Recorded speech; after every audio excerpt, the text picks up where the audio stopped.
दोस्तों, वंदे मातरम।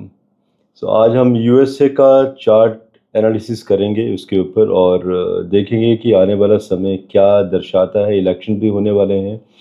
वीडियो बना रहा हूँ मैं आज 11 अक्टूबर, सुबह मॉर्निंग का समय है। अब देखते हैं आपको कब मिलता है। और आपको याद होगा जैसे अभी कुछ दिन पहले 2 अक्टूबर 2024 को सूर्य ग्रहण था और जिसके ऊपर मैंने प्रेडिक्शन दी थी, मैंने मेंशन भी किया था कि इसका सबसे ज़्यादा प्रभाव पश्चिमी देशों के ऊपर पड़ेगा। आपने देखा होगा टॉर्नेडोज वगैरह, तूफान एक्सेट्रा, बहुत कुछ हुआ है, तबाही भी मची है। तो आज हम बहुत सारे एस्पेक्ट से इस कुंडली का विश्लेषण करेंगे। पहली तो बात यह है कि ये देखना जरूरी है कि जब ये सूर्य ग्रहण पड़ रहा है तो कौन सी राशि में और किस राशि में पड़ता है, तो क्या प्रभाव पड़ेगा इस देश के ऊपर। अगर हम लगन कुंडली देखते हैं तो कन्या राशि सेकंड हाउस में है, वहां पर शनि देव जी स्वयं बैठे हुए हैं। सेकंड हाउस के ऊपर सूर्य ग्रहण का पड़ना मतलब 2 अक्टूबर से शुरू हुआ है, 2 नवंबर तक इसका प्रभाव ज़्यादा रहेगा। मतलब देश और दुनिया में बहुत सारे राजनीतिक समीकरण चेंज होंगे। और देखिए, जब भी राजनीतिक समीकरण चेंज होते हैं तो उसमें सबसे बड़ा पार्टिसिपेशन यूएसए का ही होता है।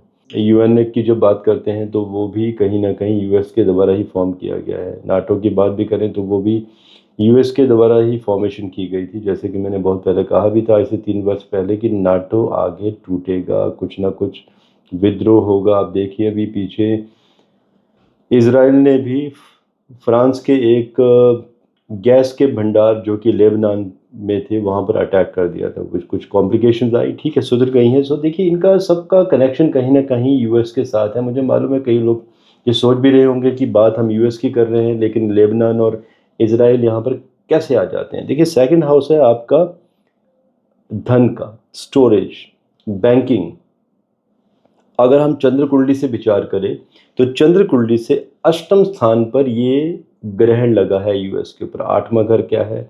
कॉन्स्पिरेसी, षड्यंत्र, हर्डल्स एंड इलेक्शन में धांधली होना। अभी इलेक्शन भी आने वाले हैं यूएस में, उसमें बहुत बड़े धांधली के इंडिकेशंस दिखाई दे रहे हैं। सेकंड हाउस आपका धन का है, चंद्रमा से अष्टम आपका जो हाउस है वो आपका कॉन्स्पिरेसी, षड्यंत्र, आपकी पॉलिसी मेकिंग, वो भी बहुत ही क्रिटिकल तरीके से जो किसी को पसंद नहीं आएंगी और दुनिया को युद्ध में झोंक देना। अष्टम घर ये भी बता रहा है और ये भी इंडिकेशन दे रहा है कि अगर आप ये करेंगे तो आप भी कहीं ना कहीं परेशानियों में आएंगे। तो आठवां घर आपका वेपन्स का भी है, वेपन्स की सप्लाई का भी है। और अगर हम सूर्य ग्रहण की बात करें, सेकंड घर में पड़ रहा है, मतलब धन में कहीं ना कहीं कमी होगी, जनता परेशान होगी, मॉरल वैल्यूज़ में कमी होगी। जो बच्चों के संस्कार होंगे वो ठीक नहीं होंगे, गड़बड़ा जाएंगे, बच्चे खुद वेपन्स लेकर सड़कों पर उतर जाएंगे।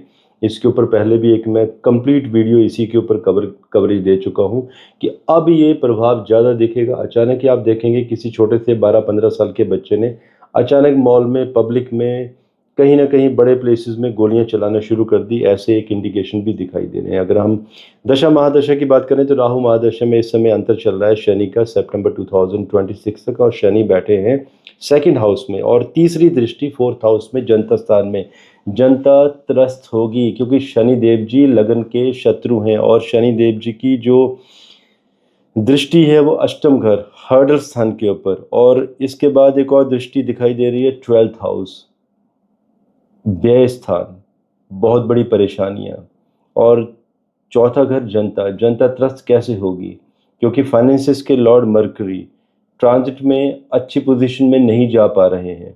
एक पोजीशन खराब दिखाई दे रही है इनकी आगे। और बुध और राहु तो वैसे भी 12th हाउस में है इस यूएस की कुंडली में। ये बात अलग है कि कुंडली में एक मायने तो बहुत स्ट्रांग दिखाई देते हैं कि जो 11th हाउस में एक राज्यों की स्थिति है, सूर्य, गुरु, शुक्र और मंगल, जो कि बहुत ज़्यादा फेम, पॉपुलैरिटी की, ऐसा देश हमेशा ही सुर्खियों में रहेगा, पैसा आता रहेगा। अब डिपेंड करता है कि पैसा कैसे आता है। ये अभी जो समय चला हुआ है, पैसा आएगा वेपन से, लेकिन कुछ ऐसा धन भी होगा जो आपको मिलेगा नहीं। जैसे यूक्रेन वगैरह में जहाँ पे आपने हेल्प की है, वहाँ पर पैसा आना वहाँ से मनाही हो जाएगी। यूएस के खुद भी एक तरह का यूएस के ऊपर कर्ज है, उस कर्ज को दे नहीं पाएगा। जब दे नहीं पाएगा तो युद्धों की स्थिति को आगे बढ़ाएगा ताकि लोगों का ध्यान वहाँ से हटा के कहीं और ले जाया जाए। और जनता फोर्थ हाउस, फिफ्थ हाउस का लॉर्ड गुरु, ट्रांजिट में गुरु अभी रोहिणी नक्षत्र में मूव करने वाले हैं, तो क्या इंडिकेशन है।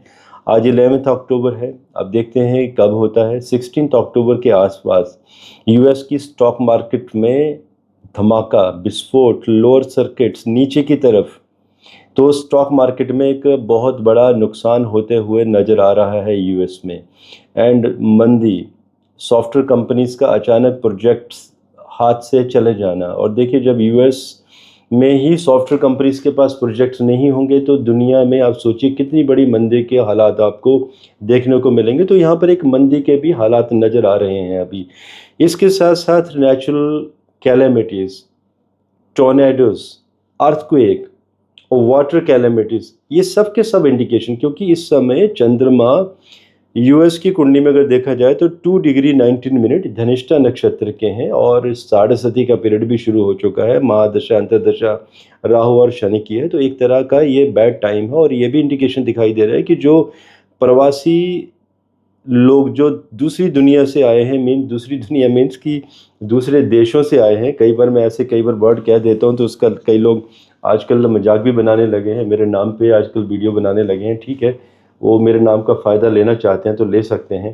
कई बार क्या होता है कि आप स्लिप ऑफ टंग हो जाती है तो उसका कई बार आप लोग कई फ़ायदा उठा लेते हैं। ऐसे एक दो वीडियो कई लोगों ने शेयर भी किए हैं, मेरे ही कई लोगों ने बना दिए थे, मैंने एक बॉलीवुड पे बनाया था पीछे।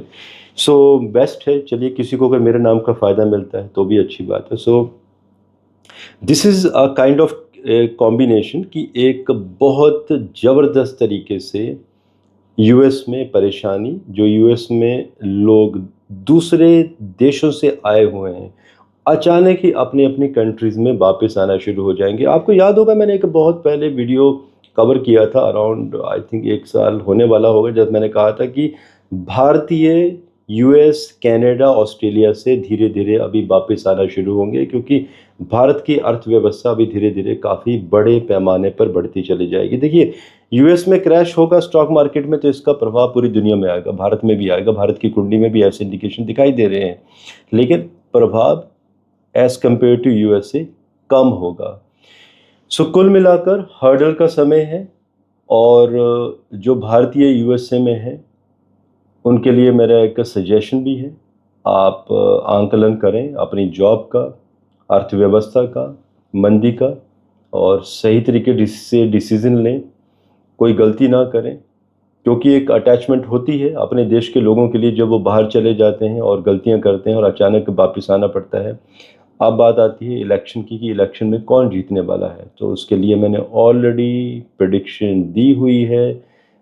इसको प्रेडिक्शन को दिए हुए ऑलमोस्ट 40 डेज हो चुके हैं। आप वो वीडियो इसी चैनल में आपको मिल जाएगा, डिस्क्रिप्शन बॉक्स में भी देख लीजिएगा, आपको लिंक मिल जाएगा कि किसकी विजय होगी। लेकिन एक बात और भी है, देखिए जीतेगा कोई भी, लेकिन पाकिस्तान, तालिबान और ताइवान, चाइना, ये जो अभी एरिया है, यूएस इसको कहीं ना कहीं एक प्रभाव में रखेगा और पाकिस्तान के ऊपर आने वाले समय में काफ़ी बड़ी परेशानियां दिखाई दे रही है, चाहे कोई भी वहाँ पर प्रेसिडेंट बन जाए। ये बता लगा कि हमने एस्ट्रोलॉजिकल विश्लेषण दे दिए हैं कि प्रधानमंत्री प्रेसिडेंट कौन बनेगा, वो आप वीडियो देख सकते हैं। लेकिन आने वाला जो समय है, हमारा पड़ोसी राज्य पाकिस्तान परेशान होने वाला है।